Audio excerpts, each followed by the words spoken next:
Hola, buenas con todos. En realidad estas PPT traen como intención el poder justificar la creación del modelo Lloren. De hecho, Lloren está orientado y basado en diferentes marcos y metodologías que ya existen, pero que a su vez toma lo bueno y lo mejor de cada una de estas para darles un sentido holístico y sobre todo el brindar el máximo detalle que se pueda acerca de cómo realizar las acciones. Sin embargo, me interesaba el poder brindarles una justificación de cómo es que nace esta metodología, este modelo en realidad, y sobre todo el que se pueda justificar la parte científica, ya le llamaría incluso hasta epistemológica, pero que ayude bastante a la persona que tome el liderazgo de la creación o de la implementación del modelo Lloren, ¿no? Entonces, este conjunto de conceptos buscan eso, ¿no? La justificación en sí del modelo. Lo primero que quiero comentarles es acerca de lo que es el pensamiento complejo. El pensamiento complejo o el complexity thinking es una manera de pensar que ha sido trabajada por Jürgen Apello y su intención es el poder explicar cómo es que se crean y cómo es que funcionan los sistemas dentro de entornos complejos. Complexity Thinking está basado en un sinfín de libros, me atrevería a decir a más de 50 libros, que tratan los temas de la creación de sistemas, de teorías, de modelos, de marcos, y que busca el ver cómo es que estos sistemas podrían funcionar dentro de un entorno un poco más poco predictible, ¿no? Eh, Dentro de los entornos que son complejos, que es donde la mayoría de circunstancias va a trabajar el modelo Yore. Por eso me interesa que puedan comprender esta parte. El primer término que me gustaría que tuviéramos en cuenta es el reduccionismo. Es un fenómeno que pasa muy comúnmente. De hecho, como pueden ver, este modelo, que es el modelo de Copérnico, del teorema heliocentista, eh, iba reflejado a una realidad, pero que en realidad este modelo trata de simplificar. De hecho, este modelo simplificado simplifica este modelo que en su momento también fue la simplificación de algo más extenso, que a su vez realmente trataba de justificar algo o simplificar algo que realmente en la realidad era otra cosa. Al final, para tratar de comprender algunas cosas, nosotros creamos modelos, sistemas, marcos para poder comprenderlos. Y eso, por naturaleza, lo que hace es saltarse algunos detalles, porque lo que buscamos es que sea comprensible. Y sí, nosotros para darle sentido a las cosas usamos abstracciones. Las abstracciones son conceptos que nos permiten simplificar lo que es real, pero el hablar de abstracciones en sí es hablar de algo que es imperfecto y que es incompleto. Es decir, que los sistemas, los modelos y todo lo que busque el darle sentido a algo de por sí es incompleto y es imperfecto. Entonces, bajo ese sentido, nosotros realizamos las abstracciones para darle sentido a las cosas, para poder hacer entender a otra persona de qué trata estos conceptos, el concepto que querramos dar a entender. Este extracto lo saqué de un libro que se llama La complejidad y realidad organizacional de Ralph Stacey. Dice, la actividad de abstracción es básicamente una forma de interactuar entre las personas donde simplifican la complejidad de sus propias ordinarias interacciones del día a día en un esfuerzo de entender qué están haciendo. Entonces, digamos que para poder entender lo que se hace, nosotros buscamos la simplificación de lo que pasa en la complejidad misma. Eso es el efecto del reduccionismo. Es el procedimiento por el cual nosotros tomamos los datos que son reales, que de por sí ya son complejos, y los brindamos en términos simples, ¿no? Que esto desde el punto de vista de la ciencia, pues es algo que buscan darle sentido a través de leyes como la física y la química, pero de que de por sí lo que busca es el tratar de reducir la información para que sea entendible. El problema es que el éxito de estos modelos realmente es increíble y eso hace de que nos llame demasiado la atención los modelos por lo mucho que permiten el entender las cosas. Sin embargo, esos modelos han sido netamente reduccionismo, es decir, se están saltando puntos importantes por buscar ser entendibles. Y bueno, ¿no? La mayoría de teorías sistémicos han sido creados por ingenieros y científicos, según Jürgen Apelo, que habla de que las personas que utilizan el lado izquierdo de su cerebro son estas personas metodológicas que por entrar a tallar en los detalles pierden el foco de otras variables para poder meterlas dentro de un modelo. Eh, por ir más allá, las personas que traen eh, los modelos y los sistemas que denominamos sistemáticos a la disciplina de la gestión son los que buscan tener el control sobre lo que pasa dentro del sistema.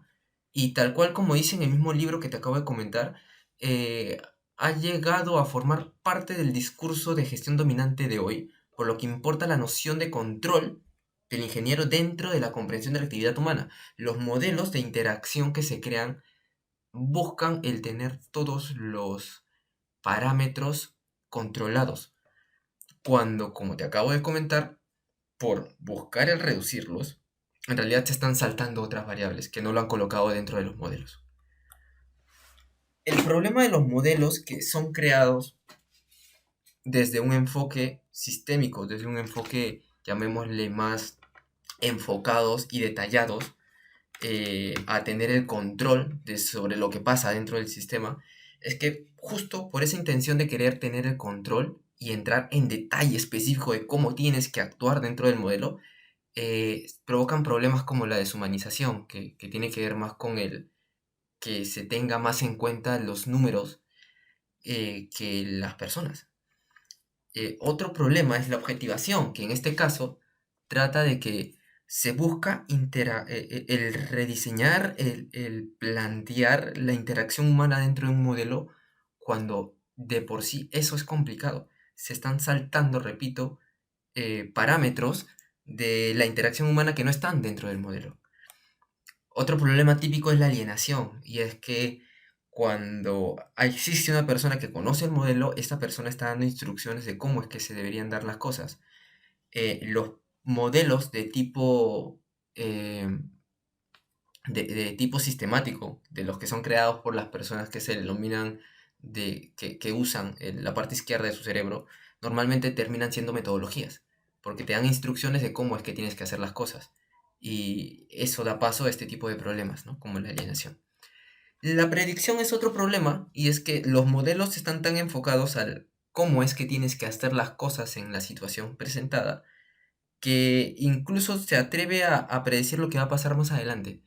Y hay veces en el que no pasan las cosas como te gustan, ¿no? Finalmente, debido a que se conoce bien el cómo es que tienes que hacer las cosas dentro de un modelo sistémico que ha pasado por el reduccionismo, pues se tiende mucho a culpar a las personas que no siguen el modelo al pie de la letra. Entonces, hasta aquí, pues por buscar un modelo reduccionista, un modelo que ha pasado por simplificar el fenómeno a tal grado, a tal punto de poder conocer exactamente cómo es que tienes que hacer las cosas, que se presentan estos 5 problemas, ¿no? Ahora, yo te comento esto porque esta es mi abstracción, esta es mi manera de hacerte entender las cosas y por lo tanto yo también me estoy saltando detalles. Yo estoy ahorita mismo realizando un reduccionismo. Todo me lo he bajado en 5 problemas cuando yo sé que hay más y cuando sé que probablemente me estoy saltando algunos factores que no tengo en cuenta. Pero es mi manera de poder darte a ti el sentido de cómo es que funciona esto, que en este caso es el tema de los sistemas, ¿no? Otro fenómeno que involucra en la creación de los sistemas es el holismo, y es que las personas que utilizan el lado derecho de su cerebro tienden a buscar un enfoque más holístico de las cosas, el buscar el todo, ¿no? Peter Senge, que habla dentro de su libro La Quinta Disciplina, menciona esto. Los sistemas vivos tienen integridad. Su carácter depende del todo. Lo mismo ocurre con las organizaciones. Entonces, lo que busca es de que exista o se pretende tener una teoría, un modelo, un sistema que abarque todos los factores posibles. Ahora, esto es algo que Peter Drucker habló dentro de su libro de Management, la edición revisada también la tiene, y habla de que la empresa tiene que ser un todo genuino mayor que la suma de sus partes, y también incluso involucra las salidas que deben de ser mayor que la suma de todas sus entradas. Te habla de que existe un todo. Y ahora, la pregunta es, ¿qué es el todo? Yo te acabo de comentarte que el reduccionismo busca el evitar el todo con el fin de poder tener mayor detalle de qué hacer en un modelo o en un sistema específico. Entonces, el holismo es todo lo contrario, que busca abarcar tanto de que es posible de que no tengas un sistema o un modelo que entre en detalles. De hecho, estamos tan enfocados de que nos cuenten los modelos, los sistemas, de cierta manera, que no los cuestionamos. Creemos que es importante, creemos que es exitoso cuando lo hacemos a pie de la letra, pero no pasa por la cabeza de repente de que el modelo es muy reduccionista y a lo mejor no nos puede servir en nuestro contexto. Eh, Realmente estábamos asumiendo como indiscutible los sistemas que se nos estaban dando día a día. El tema y la realidad es que no existen sistemas. Los sistemas que traten de abarcar todo, en realidad no abarcan todo porque siempre va a haber algo que se te va a escapar de las manos. Porque cualquier sistema, modelo o cosa que se cree, pues va a ser netamente una abstracción y todas las abstracciones que tenemos nosotros, pues es una manera de hacer entendible algo que sea difícil de entender. Lo que sí hay es perspectivas. Cada modelo, cada sistema, cada nueva metodología que aprendas es otra manera de ver el mundo, tal cual como te habla este libro en introducción, introducción al pensamiento sistémico de manera general.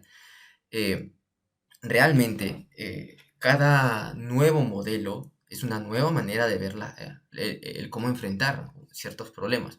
Entonces, como conclusión de estas dos cosas que te he comentado, los sistemas van a depender del contexto y los modelos tienden a poder ser más holísticos o más reduccionistas debido a que mientras más reduccionista sea, mayor detalle tienes del cómo hacer las cosas. Y mientras más holístico seas, pues estás tomando más variables dentro del modelo sin que necesariamente pues te explique el detalle de todo.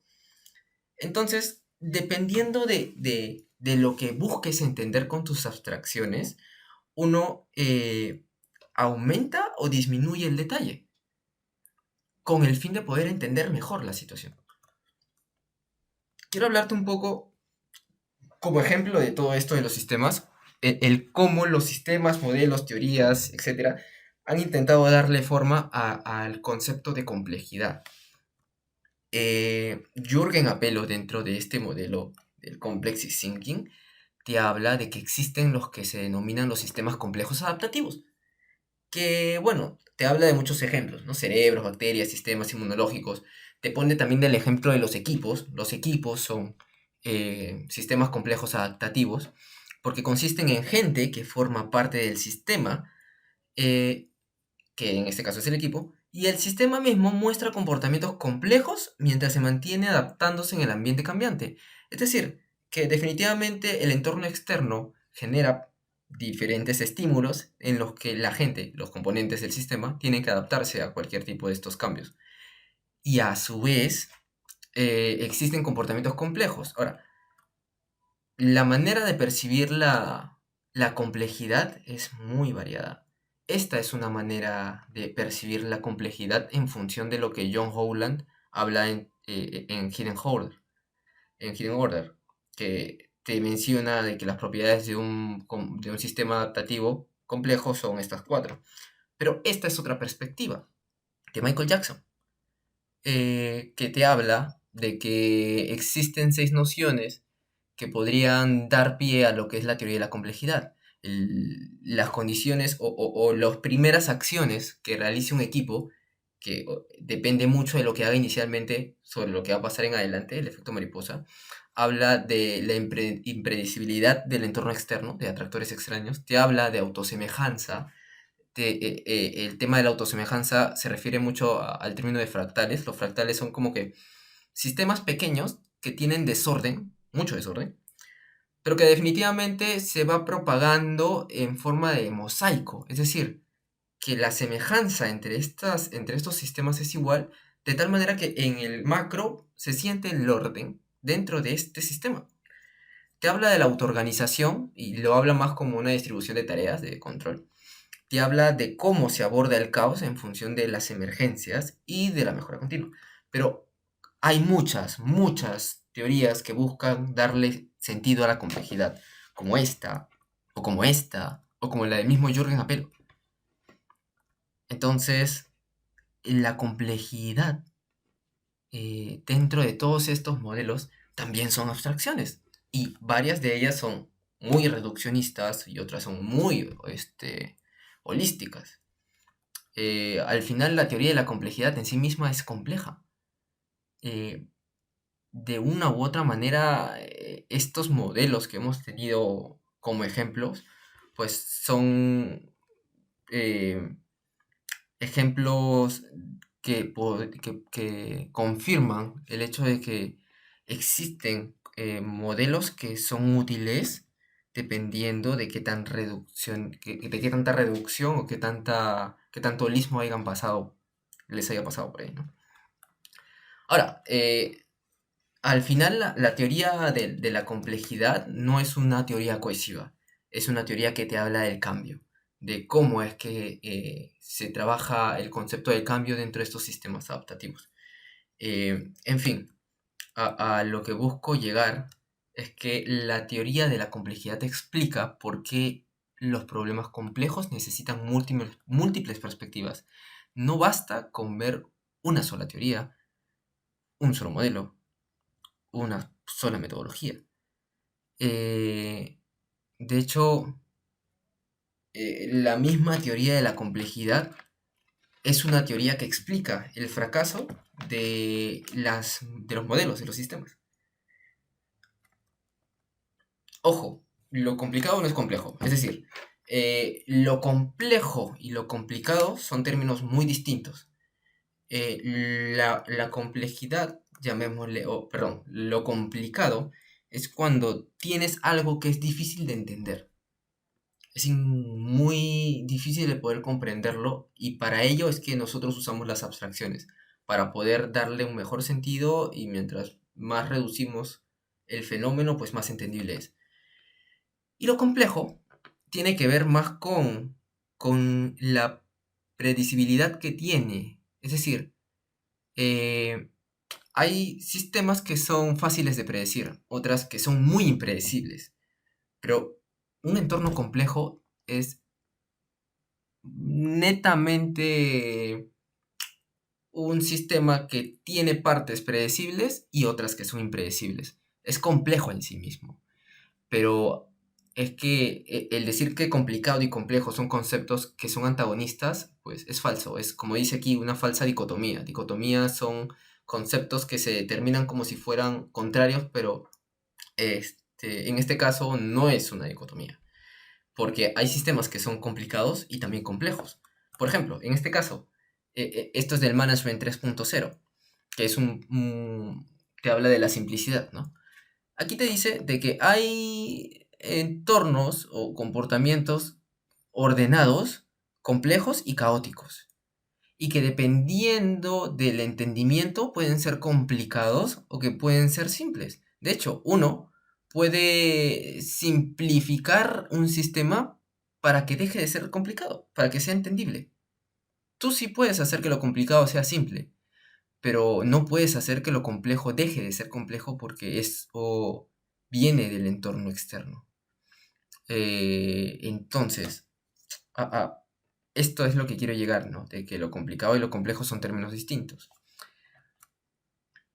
Eh, Al final, la complejidad en sí misma invalida la predicción. Es decir, si yo busco el establecer un sistema, un modelo dentro de entornos complejos, definitivamente va a fallar. Va a haber fallos. Va a haber fallos más por el hecho de que los modelos que tienden a buscar un control, una predicción de lo que va a pasar en adelante, esos tipos de modelos son los que van a fallar dentro de este tipo de entornos complejos. Por lo tanto, repito, la teoría de la complejidad predice de que no podemos confiar en las predicciones. Hablemos un poco de los modelos. De que esta figura es una representación de un avión de papel, pero el avión de papel es una representación de un avión de verdad. Al final, esta figura es un modelo del modelo del modelo.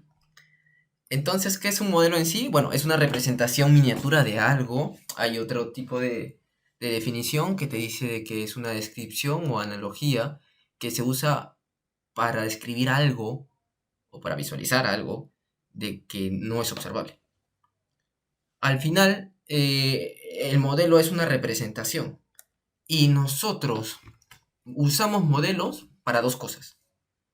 Para crear modelos confirmatorios, es decir, modelos que me permiten predecir y controlar. Y otros modelos que son exploratorios, que lo que buscan es enseñar, es el buscar que la gente entienda y asimile conceptos. Entonces, acá hay dos ejemplos de modelos para entender la mejora. El modelo del ciclo PDCA y el modelo del ciclo del Lean Startup. Ambos tienen que ver con mejora continua, pero son dos enfoques distintos, son dos perspectivas distintas.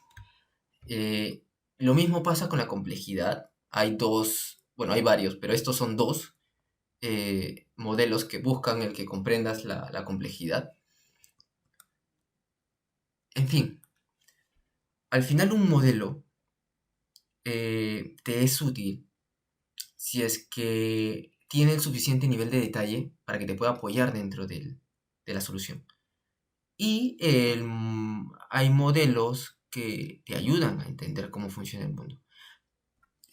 Pero al final, uno determina la utilidad de un modelo dependiendo de si le es de valor o no le es de valor.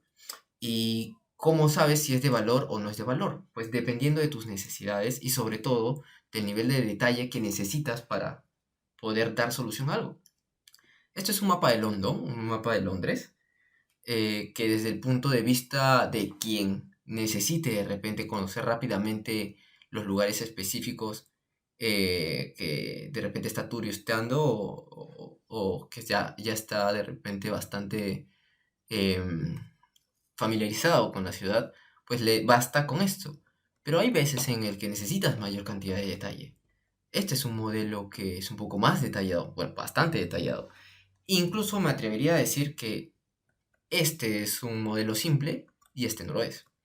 De hecho, hay modelos simples y complejos para diferentes cosas. El Management 3.0 es un modelo para poder usar dentro del contexto del management, pero hay otros también que son más complejos.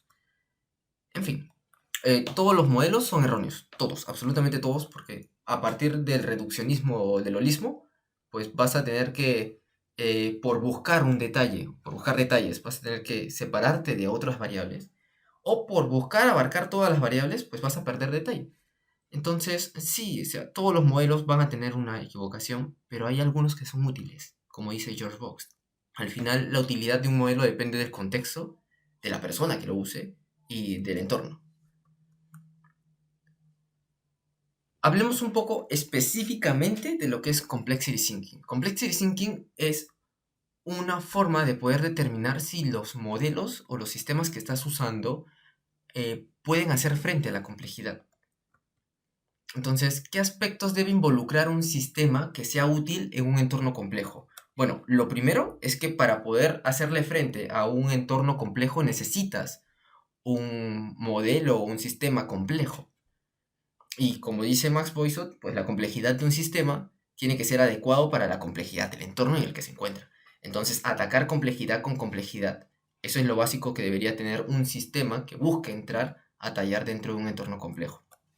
Lo segundo es que un entorno complejo debe ser abarcado por muchas perspectivas. Un solo modelo no te basta.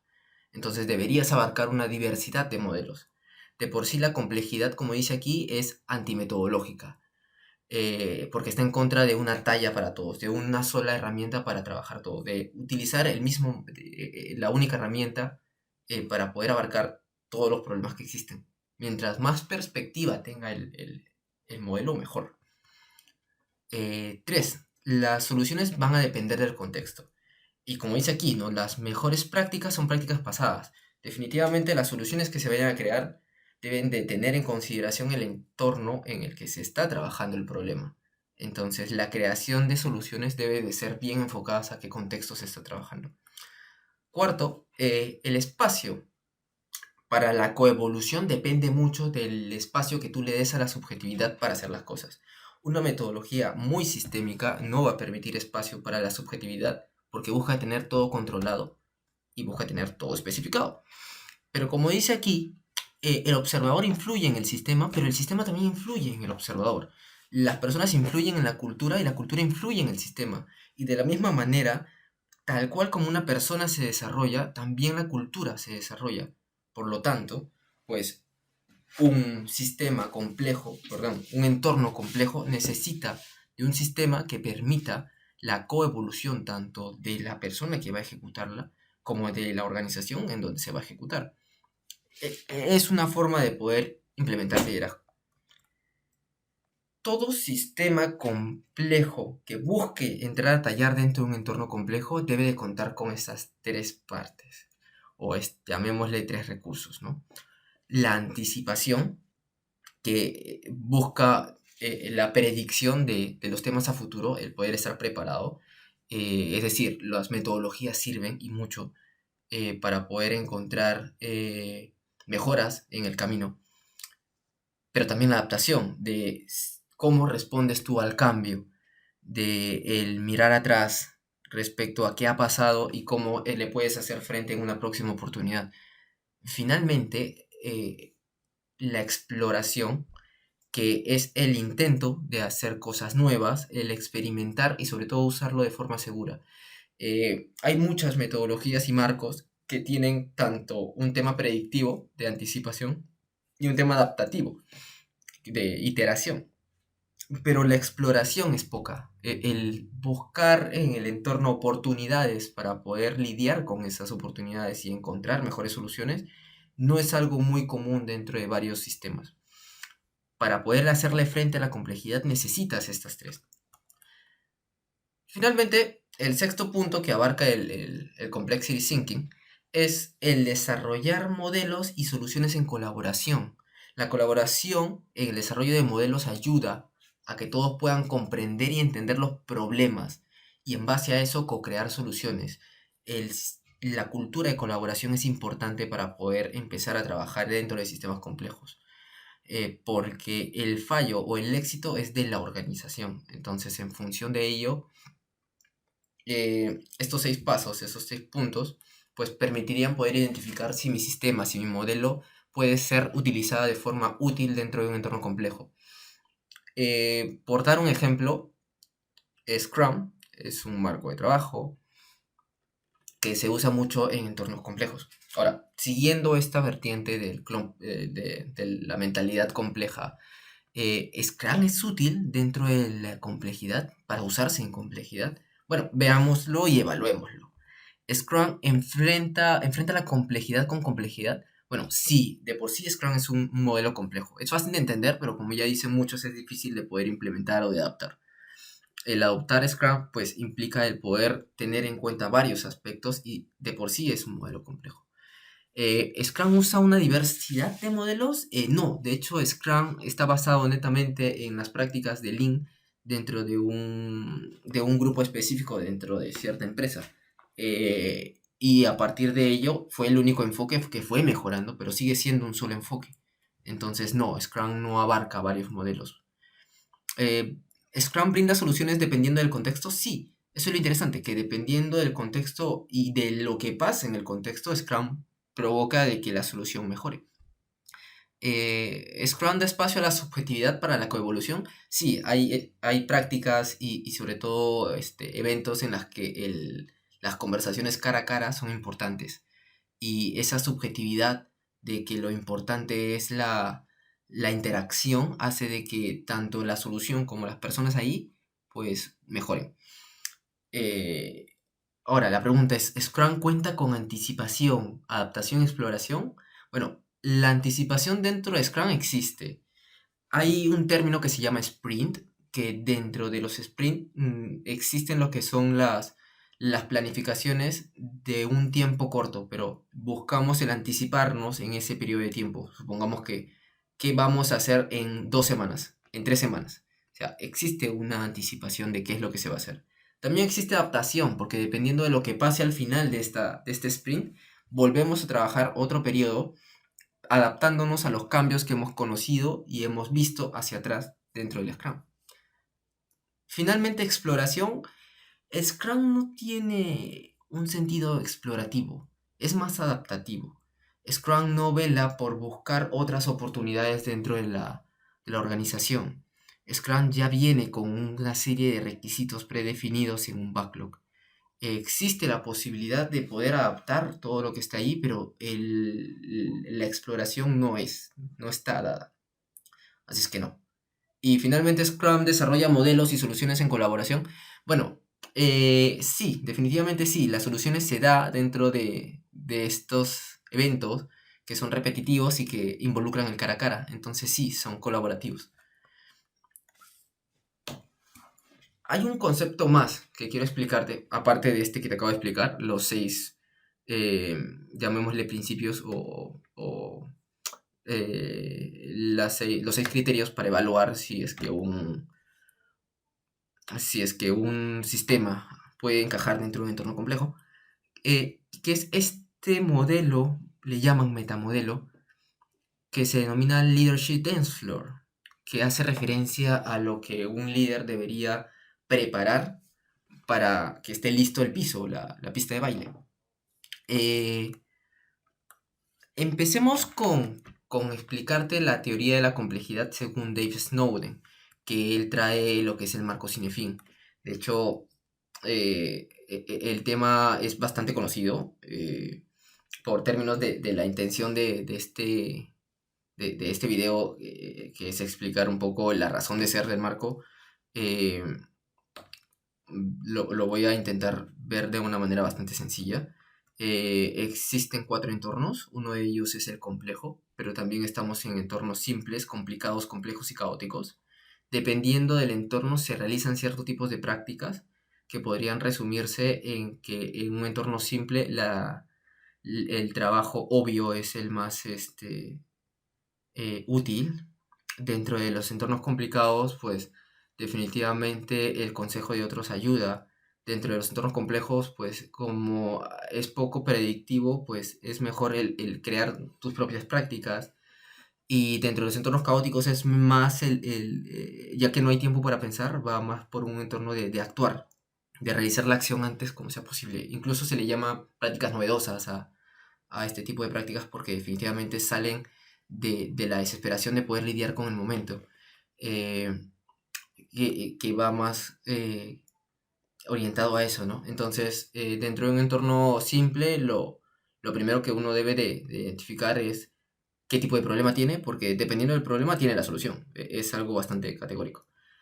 Respecto a temas complicados, es mejor analizar el problema y evaluar cuál de las soluciones predeterminadas puede funcionarte.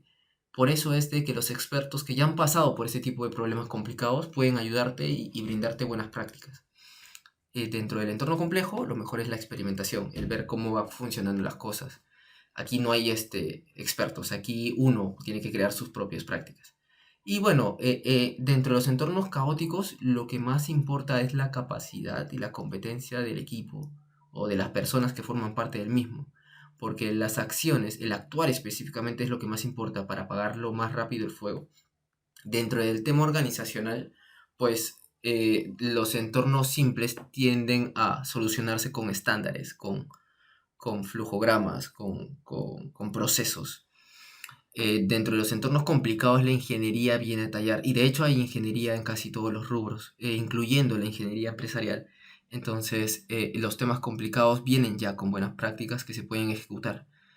dentro de los entornos, llamémosle complejos, la experimentación tiene mucho a tallar, pero ojo, respecto a la crisis hay poco que se pueda gestionar.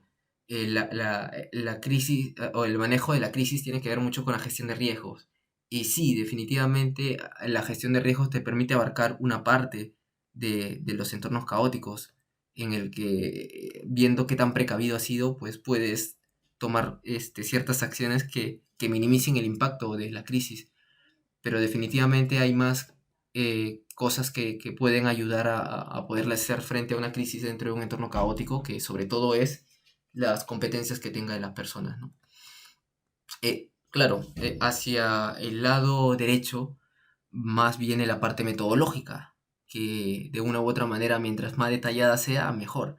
Pero hacia el lado izquierdo ya viene la parte un poco más personal, de personas, de humanización. Si lo vemos desde lo que hemos conversado antes, las metodologías o los sistemas que vienen del reduccionismo del detalle van hacia la derecha, que son las que permiten solucionar este tipo de problemas dentro de este entorno. Y las que son holísticas, las que tratan de abarcar más con el fin de poder tener todas las variables en cuenta, vienen dadas por la parte izquierda, ¿no? Que son los entornos caóticos y los entornos pues, que son complejos. Entonces, hay metodologías que hemos incluido dentro de Yoren que están orientadas hacia el lado derecho y otras que están hacia el lado izquierdo. Bueno, estos son ejemplos específicos. Dentro de los entornos simples importa mucho la cultura de control. Eh, en el caso de los entornos complicados, va más por un tema de que el liderazgo esté orientado hacia la eficiencia y que la cultura sea competitiva. Em, Respecto a los entornos complejos, pues una cultura creativa es lo que hace mejor. La estructura cambia de una estructura jerárquica en el tema complicado a una estructura de red, de colaboración, y el liderazgo está orientado hacia la experimentación. El tema en los entornos caóticos es que se pide de que el liderazgo esté orientado hacia la resiliencia y que eso sea lo que se eduque dentro de a las personas y organizaciones. La cultura de colaboración que empezaba en los trabajos de tipo red, pues se debe afianzar dentro de los entornos caóticos. Aquí viene la estructura de tipo colmena, de tipo eh, enjambre, es la palabra exacta. En fin, repito, los modelos no son perfectos, no lo son. Entonces, como puedes ver, depende mucho del contexto, de las personas y del entorno, que es lo que hemos visto hace un rato, que los entornos definitivamente son distintos y que para cada entorno necesita cierto nivel de liderazgo para poder lidiar con las situaciones. Y el liderazgo permite que nosotros influenciemos en el entorno. Entonces, eso hace de que el liderazgo que tenga yo se contagie. Y si yo tengo un liderazgo como principal actor de influencia, eso se va a repercutir. Y de ahí el concepto que quiero traer, que es el de Leadership Dance Floor. Leadership Dance Floor es un metamodelo que integra muchas cosas que debería tener en consideración un líder a la hora de influenciar dentro de su entorno.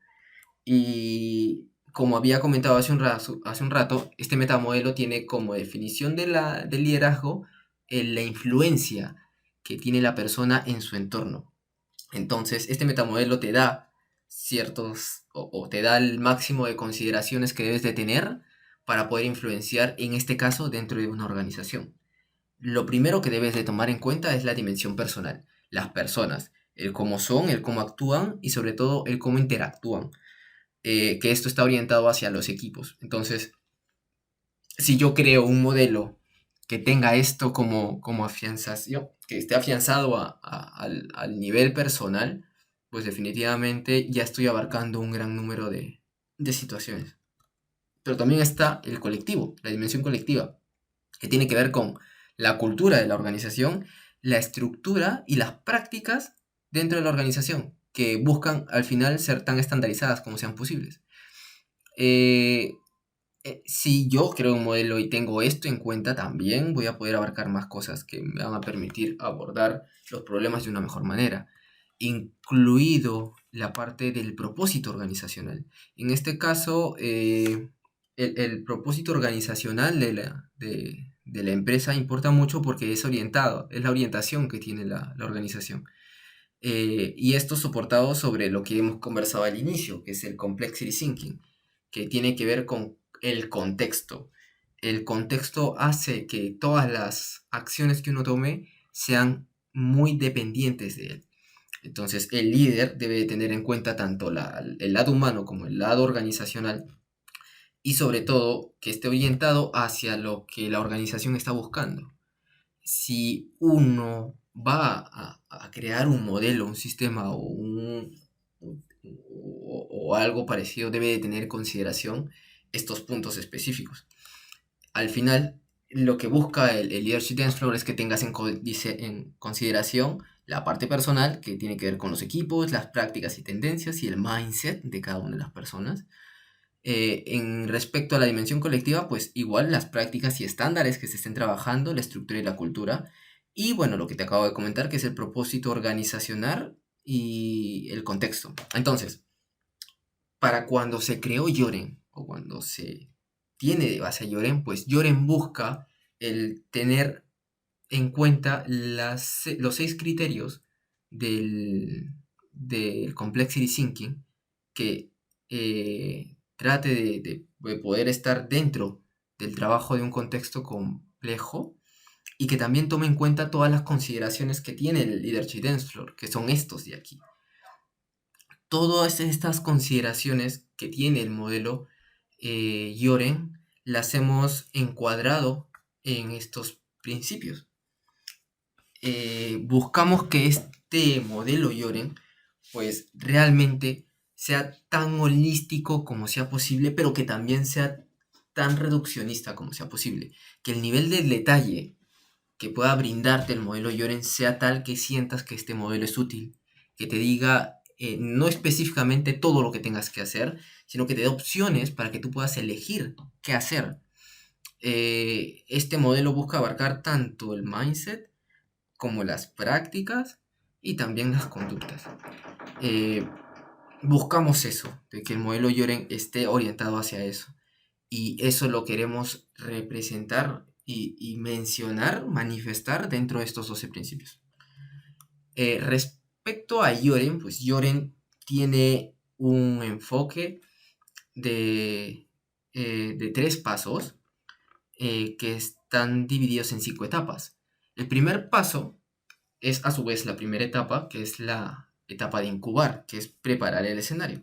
Y en función de eso, nosotros creemos que los datos y las conversaciones nos brindan el conocimiento para conocer el estado actual de la organización.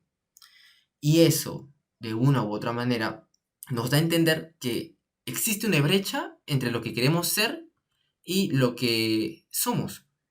Entonces, ya que existe una brecha entre lo que queremos ser y lo que somos, comprender esa brecha es vital para formar el liderazgo que nos lleve hacia el cambio que buscamos, que es el poder superar esa brecha. Para eso tenemos que comprender esa brecha.